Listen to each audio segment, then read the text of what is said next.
21শে জুলাই শহীদ স্মরণে ধর্মতলায় যাওয়ার উদ্দেশ্যে যুব তৃণমূল কংগ্রেসের প্রস্তুতি সভা অনুষ্ঠিত হল রায়গঞ্জের মোহরকুঞ্জে। উপস্থিত ছিলেন জেলা তৃণমূল যুব কংগ্রেসের জেলা সভাপতি কৌশিক গুণ ও সহসভাপতি অনিরুদ্ধ সাহা, তুষার সাহা, অভিষেক ঘোষ সহ অন্যান্য নেতৃত্বরা। বৃহস্পতিবার বিকাল আনুমানিক 6টা নাগাদ সাংবাদিকদের মুখোমুখি হয়ে তৃণমূল যুব কংগ্রেসের সভাপতি কৌশিক গুণ বলেন, আমরা ইতিমধ্যেই বিভিন্ন ব্লক ও শহরের কমিটিগুলো নিয়ে আলাদা আলাদা করে বসেছি।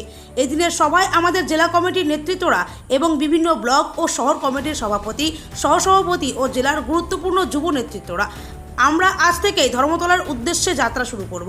18 থেকে 20 জুলাই আমাদের মোট 6000 সদস্য ধর্মতলার উদ্দেশ্যে যাবে। এদিন এই বিষয়ে উত্তর দিনাজপুর জেলা তৃণমূল যুব কংগ্রেসের সভাপতি কৌশিক গুণ সাংবাদিকদের বলেন,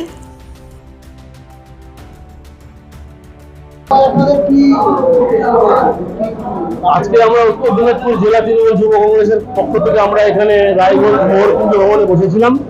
আমরা প্রথমে ব্লক ভিত্তিক এবং শহর ভিত্তিক আমরা প্রস্তুতি সভা সেরে নিয়েছি। আমরা ইতিহার থেকে চোপড়া থেকে কালিয়াগঞ্জ, রায়গঞ্জ থেকে শুরু করে আপনার গোয়ালপুকুর 1, চাকুলিয়া, ইসলামপুর সব জায়গায় আমরা প্রস্তুতি সভা করে আজকে জেলা তৃণমূল যুব কংগ্রেসের পক্ষ থেকে আমরা প্রত্যেক টিম ভাইস প্রেসিডেন্ট সহ, অন্যান্য ব্লক প্রেসিডেন্ট সহ, শহর প্রেসিডেন্ট সহ, ভাইটাল লিডার সহ উত্তর দিনাজপুর জেলা তৃণমূল যুব কংগ্রেসের আমরা আজকে এখানে প্রস্তুতি সভা করলাম। আজকে থেকে আমরা উত্তর দিনাজপুর জেলার বুক থেকে আমরা 21শে জুলাইয়ের জন্য আমরা কলকাতার ধর্মতলার উদ্দেশ্যে রওনা হচ্ছি এবং সেখানে আমরা আজকে থেকেই যাব।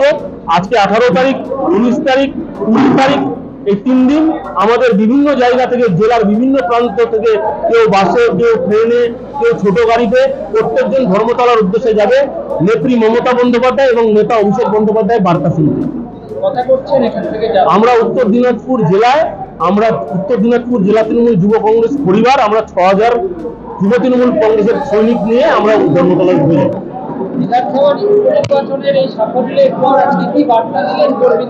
বিধানসভার আমাদের যে নির্বাচনে যে আমাদের খুব ভালো রেজাল্ট, 50,077 বুথে আমাদের বলিষ্ঠ প্রার্থী কৃষ্ণ কল্যাণী মহাশয় জিতেছে।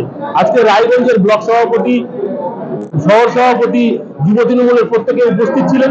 তাদেরকে বললাম, অঞ্চল সভাপতিরা উপস্থিত ছিলেন, তাদেরকে বললাম বুথ ধরে ধরে আগামী 26 নির্বাচনের জন্য, আগামী 26-এ যে নির্বাচন রয়েছে বিধানসভা নির্বাচন, সেই বিধানসভা নির্বাচনে বুথ ধরে ধরে তৃণমূল যুব কংগ্রেসকে প্রথমে শক্তিশালী হতে হবে। যেখানে যুব তৃণমূল কংগ্রেস শক্তিশালী হবে, মাদার তৃণমূল কংগ্রেস এমনিতেই শক্তিশালী হয়ে যাবে।